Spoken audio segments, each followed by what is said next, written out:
Hello and welcome back to the Crumbcast. Today's guest is the Chief Marketing Officer at SUSE, Margaret Dawson. Excited to have you today, Margaret. How are you? Great to be here. I'm doing well for a Monday. Yes, we've had a few dress rehearsals and excited to finally get it done. Had to reschedule a few times and here we are. Fingers crossed. My new internet service I was provider just going to say, is are we more going to talk reliable. about your debacle with the World Wide Webs? I can't go there or it will take up the entire podcast. Yeah. But yes, I'm excited and have my fingers crossed for today. But what we are going to dig into is the waste within Mm, enterprises when it comes to storage and compute. And there's a lot of layers to it, so we're going to get into it. But in today's AI era, as I guess it's known now, maybe something like that. I think it's really interesting to look at that kind of evolution in the phases or generational shifts of okay, we had on-prem and then we had cloud and then we have AI. That's kind of one timeline, and then mhm. there's the other timeline of physical machines to VMs Right. and kind of that, and and yet the problem persists. And Uh-huh. so that's where I kind of want to start with you and get your maybe description of what you've seen and Yeah. the waste that's out there, and kind of what do you think's going on? I think it's interesting you just said, these shifts because there's some things that have never changed and I'm still not seeing it now, which is we've always been at that tension point or juxtaposition of I have technology that I have to maintain and manage and ideally become more efficient and reduce cost. And then I've got these new things I want to do. And we're always at this point where we can never invest in the future as much as we want to because we have this technical debt or legacy technology, whatever. I know that people don't like to say the word legacy, but we all are dealing with technical debt. And I think it's the perfect kind of introduction or foundation to talk about why we're having this conversation about utilization or capacity because the ability to invest in AI and all of these farms that are being built out to support the GPUs and the compute power behind these models is creating the supply chain tension, in addition to geopolitical stuff. Um, and so we're back at this, how do I get more out of what I already have? And the reality is we've also not gone beyond the fact that most of our servers or most of our infrastructure is somewhere between 40 to 50% utilized, right? Whether it's storage or VMs or, name your infrastructure. And so I feel like we're at a conversation we were having a long time ago, which is, are you first optimizing everything you have and then somehow being able to then shift your energy, your investments to all of these cool innovations, be it AI or whatever, that you have to and want to invest in? Yeah, and why do you think the utilization rates remain so low? Well, one time when I was in e-commerce for quite a while, the thought was it spikes, right? And I think that's true. Every industry, every business has its um what am I trying to say? The Yeah, like the fluctuation. busy time of the Right, year, the exactly. Whatever month, it is, or even if the it's day. yeah, Yeah, exactly. Even if it's right. not Christmas or you think you're going to have to, but what if? What if all of a Hmm. sudden, this spikes up to 90%, 100%, or God forbid it breaks or we have another Y2K or something. The irony is there are amazing automation tools now that allow you to balance that distribution of whatever it Right. is you're trying to do. Like we're not in 1995 anymore. Yeah. And yet our behavior hasn't changed. And I don't really know why it hasn't, because it's ironic. Like we say, oh, containers, you can do even more with less, right? You like you put Hmm. everything in a container, and yet then we're seeing space still not fully utilized. So I think it's just the way we've always operated, and you do see some. I was just looking at some data because we just ran a survey, literally wrapped it up last week with about over 100 of our customers. So it's a Oh, great. it's a subset of the market, but directionally, I think it's really interesting. And we asked, what percentage of capacity, are you looking at? And there was about 50% that was saying I'm at 50 to 75%. So they're doing fairly well. There was a small Hmm. percentage that was over 75%. The other vast majority was under 50%, right? So even when you take, a subsegment of the population, and these are people that are fairly large enterprises running either large on-prem data centers plus colos plus hyperscalers, right? So it's a pretty Hmm. good example or sample of the market.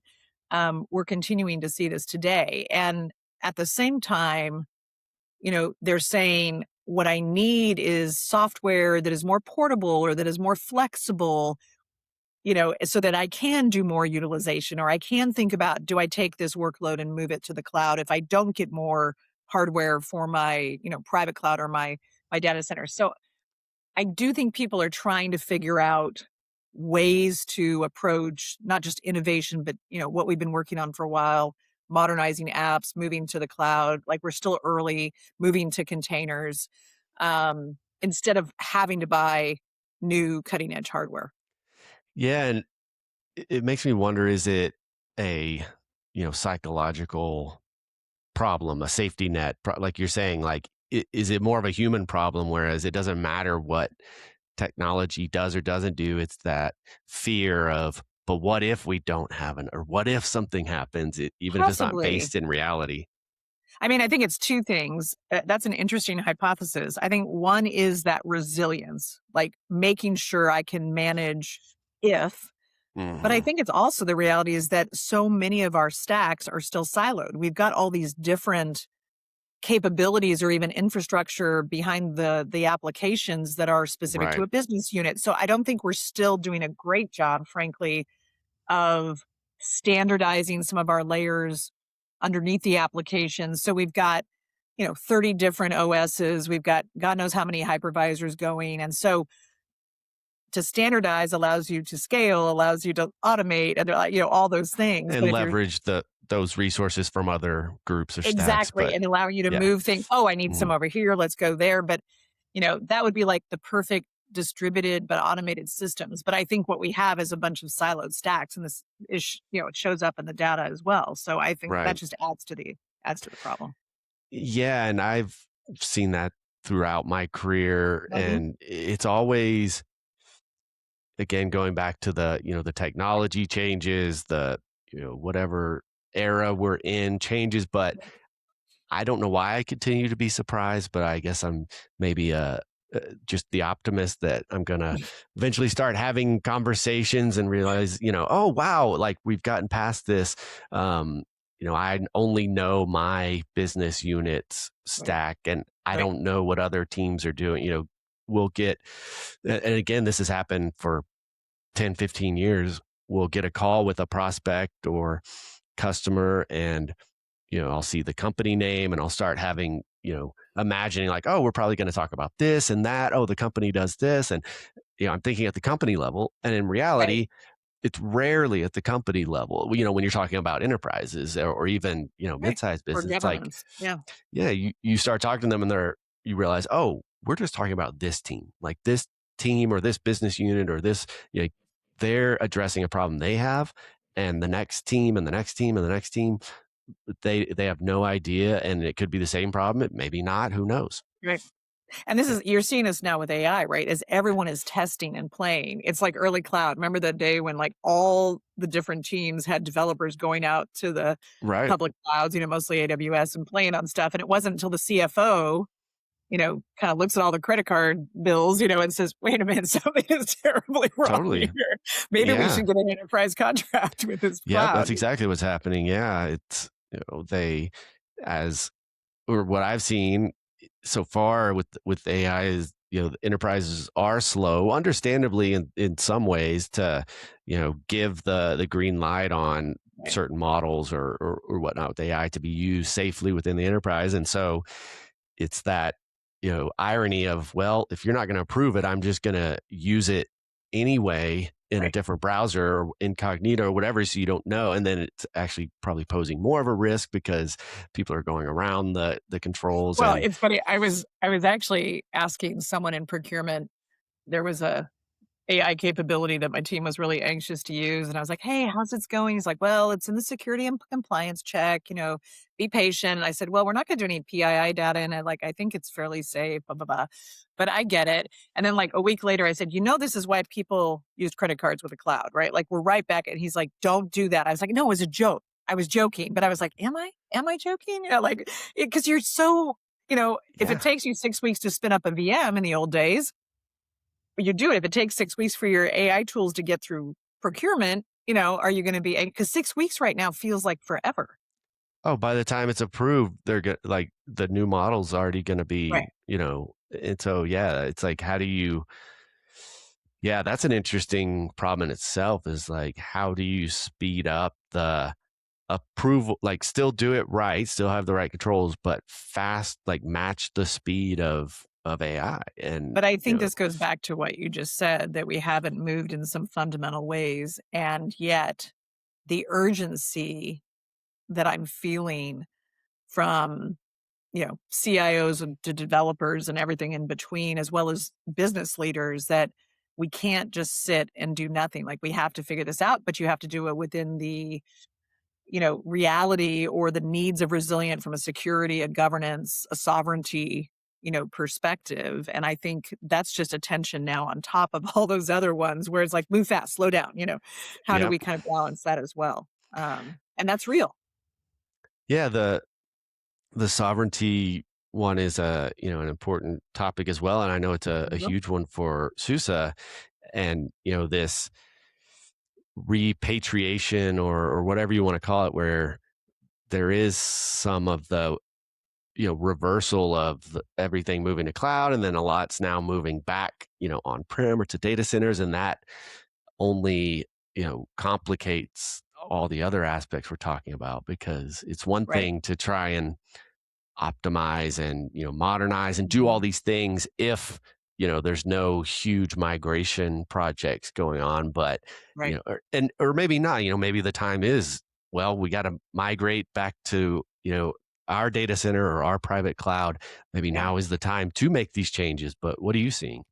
Yeah. I mean, you know, having worked with organizations for a long time, both on the public sector and the private enterprise, one of the things that I love having a conversation about is like, don't worry about the destination of this workload right now. Can we back up and talk about the criteria? And one of those criteria should be, is this a sovereign workload, right? Is this application something that needs to stay within the confines of your own data center, your own country, your own region, or whatever it is?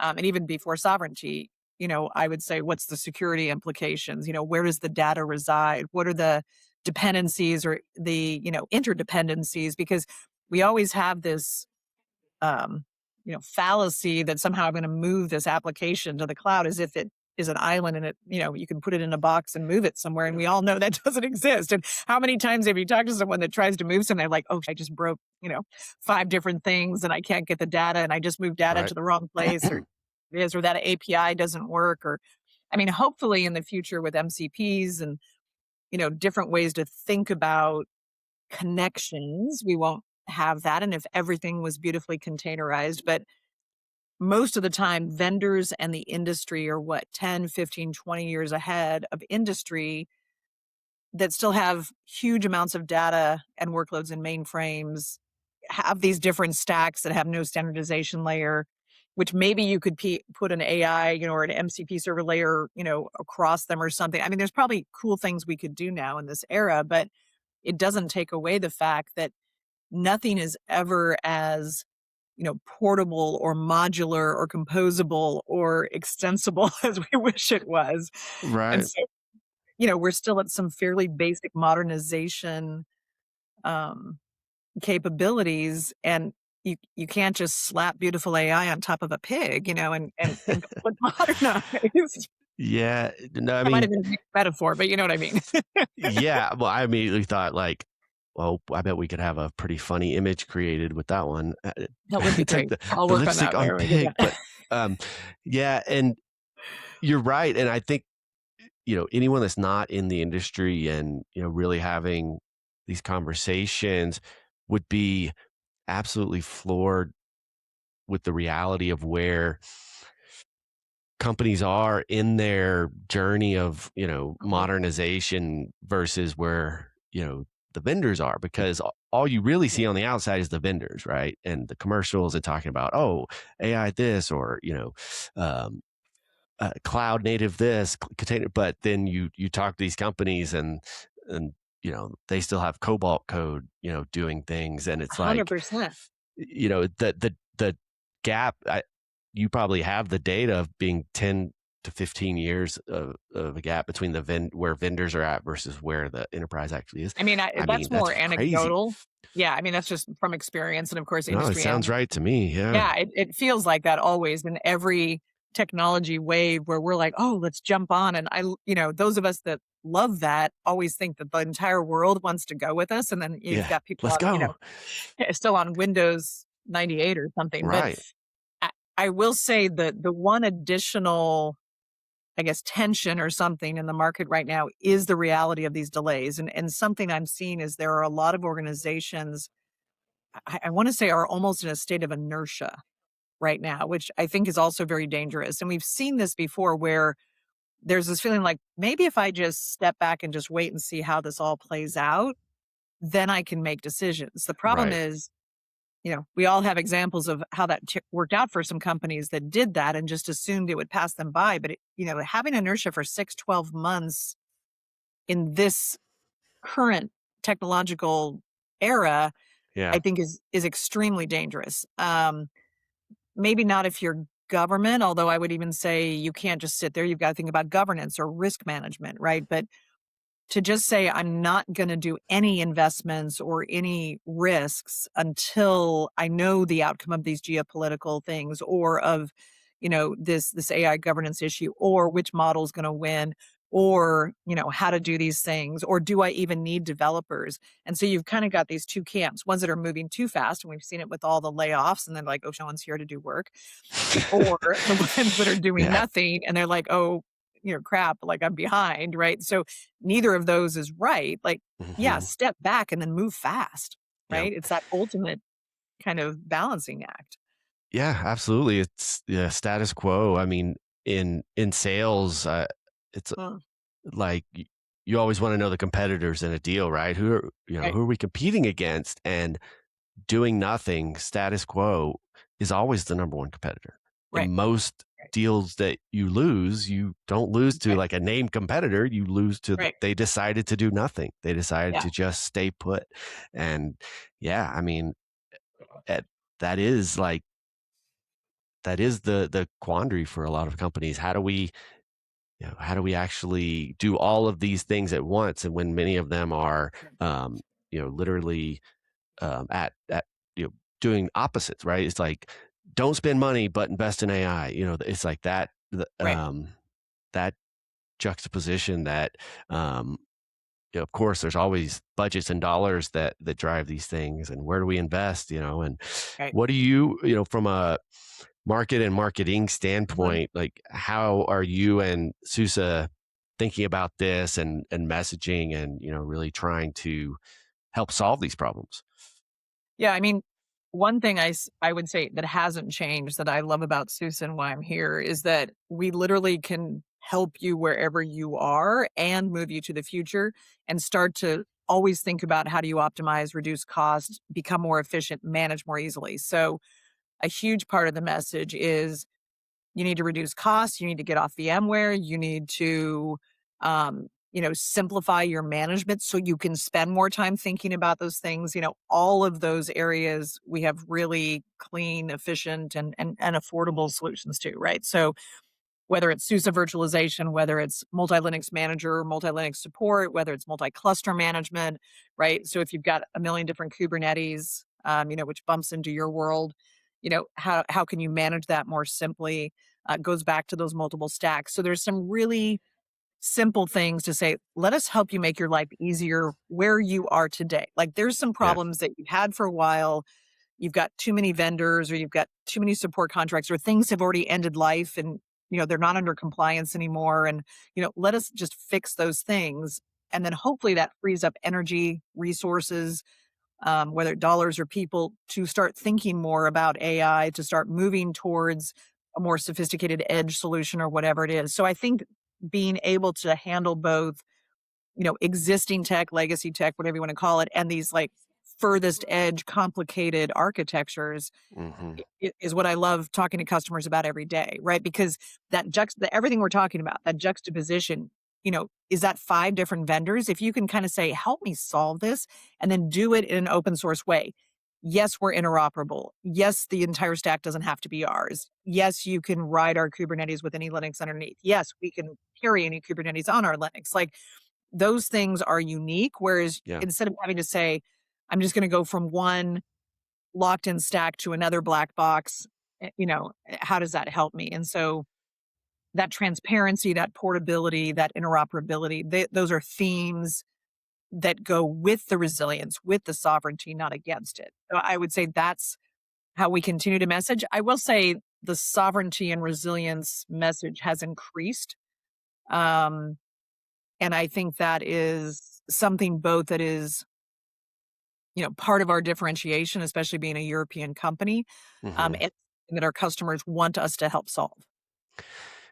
Yeah, and the decision for customers of just at the if I'm thinking of this in a hierarchy or like a funnel of Mhm. decision making, but at the top of it going, do we want to go the open source portable route, or Right. do we want to do the and for us we're oftentimes talking to customers about cloud native Kubernetes containers, these things. Mhm. And so Right.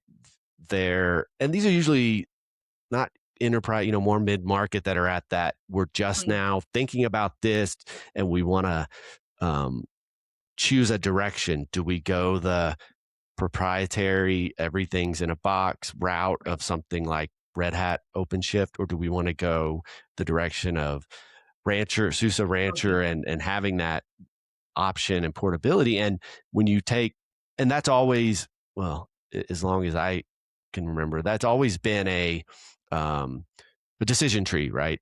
Open Mhm. source route or Right. in software, and now you add on the AI aspects of That's right. AI being able to create applications quickly and, just as good as, I would say at this stage, as good as junior developers, and Mhm. moving towards, more advanced development. Now I'm curious just to see how that plays out of, are we going to see less of those black box proprietary stacks because people become used to this, flexibility or not? I don't know. I think there's always pros and cons, right? Which, Yeah. you can go back and forth. And you said something I think really interesting though, where, AI can build any application. And there's a lot of articles about, AI eating software's lunch and blah, blah, blah. The Yeah. thing I keep thinking about is that age old argument of, do I take open source straight from the community and I just consume it myself? I manage it myself. I worry about life cycle. I do the CVEs. I do the patching. I do all that stuff. Right. I do the release management. It's no different than if AI is doing that and doing the packaging and the life cycle and the management and the security, right? It's just you're Hmm. having, AI do it instead of your developers do it. The questions you should ask are the same, which is that how you want to spend your money? Because by the way, AI is not free, which we are Right. Right. fighting learning. Like there's no, I say that. I know it's obvious, but it's like it's just amazing. It's Oh like, well, yeah. have AI do all that. I'm like, have you done the cost analysis of how many agents you need? And how many developers you need and what is actually cheaper and more effective and more secure. And then people Right. look at you like, well, AI is free, isn't it? Well, I don't know. You tell me how many tokens you have to use for that. But Right. You I get what you think the pay for argument on is that too. right, right. Like, do you want someone else to do that work? And I always go back to core competency. In my mind, if I have the investment, I want AI and my humans to be constantly thinking about innovation and customer experience for the market that I'm in and the customers I have, right? Like that's where I want everyone's energy, right? How do we provide the best product for our customers and prospects that helps us win in the market and builds value for our employees, our customers, our shareholders, all those things, right? Like business 101 Hmm. is managing a Kubernetes distro doing that. And my answer would be for 99% of the organizations out there, no, it's not. Okay, well then offload that. right? And then you decide, okay, how important is it that plays nice with others? Then you have all those other discussions, but Right. foundationally, you need to decide how you want to use your technical resources, whatever those look like. And I think so often we just go to this default of, oh, it's open source, it's free. Oh, I'll have AI do that, it's cheaper. Neither Yep. of those are true, by the Right. way. But I think we're in that transition period still where it's like, I don't need 40,000 engineers, I'll have 20,000 agents. But before you fired those 40,000 engineers, did you do, you know, Yeah. very detailed cost analysis? Well, and, on top of that, the pricing models are still evolving very quickly Hugely. on the Yeah, AI side, right? So each new model that comes out, the token rate and all these things is that's different. right. So even if Right. you did the most thorough cost analysis 6 months ago, it's already inaccurate, Well, not to depending mention on the model. our behavior is evolving, which influences costs. Like, have you found Yeah. yourself I'm doing what I've done with search in the past, whereas, originally do you remember early search where you had to structure it very, very specifically, and it was almost like you were on the CLI or something, when you Oh, were yeah. searching? Yeah. And then it got to where you could use human language, then it got to these huge long tail searches, which from a marketing perspective, it's like, "Oh my god, people are putting 25 words in the search bar," right? We're Yeah. already doing the same thing with prompts. Like we started with like, "Oh, I'm gonna do a really simple prompt." I'm now Mhm. writing like a 4 sentence prompt, right? "Oh, and Right. be sure to take this into context and take this into" I'm like, "Oh my god, how much did that prompt just cost?" Right? And yet we're doing the same thing because now I don't know, it's like human nature. Maybe it's just Well, me, but I feel like there's everyone's doing it. no, yeah, I know exactly what you're talking about. I can say, for myself, some of it is trusting the response, right? And it's like, I don't want to type out a bunch of stuff until I know it's going to be worth me typing Right. it out. So at first, I'm just like, something simple. Is it going to come back with what I'm looking for? And then I Right. get more trust, more trust. I become more Right. verbose, right? And So to get your response, now you're not just doing one prompt, you have a series of 10, 12, 20 prompts and you're training it, it's training you, right, right? And you're exactly. going through it but you never go back and say, "What did that just cost me No, to do that?" Now, no, from a time, I think about I just did that in 5 minutes and that would have taken me 5 hours, let's say, right. or more to do that same work. So there is absolutely a ratio of efficiency versus, other cost and et cetera. So I mean, we've got to balance that all out because what am I doing instead? And I would say 100% my capacity and productivity have improved. Yeah, Um, absolutely. And we were talking about this a little bit before I hit record, but for me, and I know this isn't a novel statement, but the last 6 to 9 months, really been, I felt a game changer in the AI, Mhm. evolution. And I was, I was participating before that, but minimally. It was kind of just little things here and there. And then Right. when Claude Code got released, that felt like a real game changer moment. And then Yeah, since it was. then, there's been, a lot more that at least for me has resonated where I'm like, oh, this is now at a stage where I feel the productivity boost. I'm now Mhm. understanding and seeing very very clear and obvious ways that I can offload things and focus, on the things that I need to focus, that need to be me. And I wasn't seeing, a year ago, 18 months ago, I wasn't there. It was like, okay, I can use it to create a little, video reel or, Right. That's right. some of that generative of stuff here and there, but No, the it wasn't. sophistication and complexity of what we are now doing. And Yeah. my cynical side does understand why people are having, like, deeper relationships because, I don't know, I've been married for a long time, and I don't think my husband listens to me quite as well as Gemini, but I'm just kidding. But no, I'm just saying, like, you really feel listened to and seen, like, Yeah.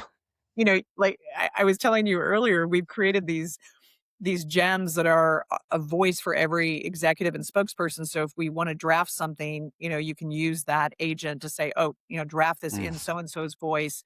yep. Um, and my Gemini gem for my voice has been trained so well, like, it actually is using my own words back at me, right? It's like, "Oh, that sounds like marketing fluff. You hate that," you know? It's like, "Yes, thank you. I feel so seen," you Yeah, there is truth to that. Like know? you know, one of the things the machine does better is it's not distracted. It's not thinking about Right, other things while you're talking, right? It, you right. know, is there ready to pick up the Ah, so conversation. there's what we can learn, being present, which is Yeah. such a human element, and yet AI is doing a better job of it than we are. That's so sad. Yeah, I mean, it's true to some extent, but that's it, right? It's like quieting the mind so you can actually be present and I listen love to, that. you know, So yeah, how has Crumware changed? Like, we talked about kind of our messaging evolution. I talked about sovereignty, but not losing the open. I will say the whole hybrid, which, you spoke to a little bit without using those words, the fact that people are looking across all of those environments. Where's the best place to put this in a different way or new way? yep. Um, Still looking at cloud in a new way. What are you finding is evolving for you? Yeah, on the customer front, and I'll caveat this with, you know, I'm not boots on the ground in the project, so I'm sure there's plenty of folks at Cromware that would say, "Oh, that's not true. I'm hearing this." But Right.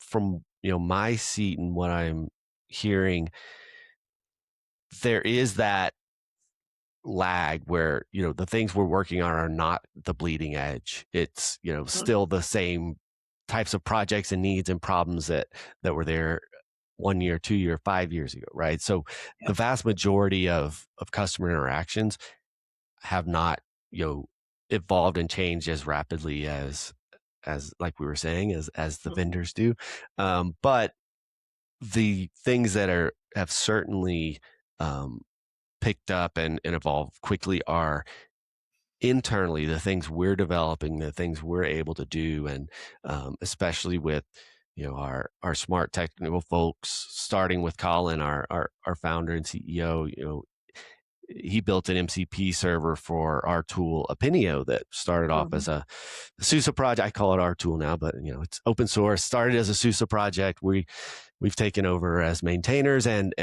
commercially supporting it, and so you know those types of things, you know, from a product Yep. development um, and then using, you know, agents internally to be more efficient and get things done.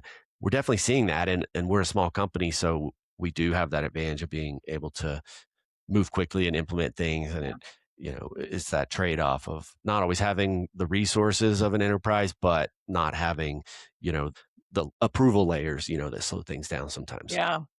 I think you just said something that triggered something for me, which is another kind of back to the future experience that we're having right now is while everyone's talking about open source and freedom and all these things, AI has also kind of brought into a whole new level of black boxes and things that we don't know what's happening. So I think this more than ever cries again for the ability to have open standards in this arena, where Yep. everyone can see what's going on. I mean, we saw it with APIs, right? I kept thinking, okay, we're just going to have a set of open API standards. Everybody's going to speak the same language.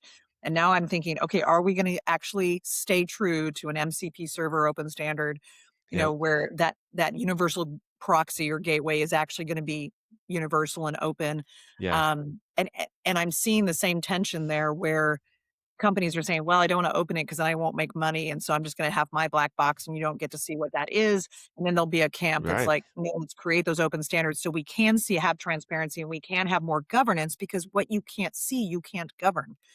Yep. And I think we're gonna end up really being at that critical inflection point again where we are gonna be having the same argument of open versus closed, and I think whenever something is moving this quickly and has so many implications for society, openness should be part of that just fundamental, clause or agreement that we make as an industry.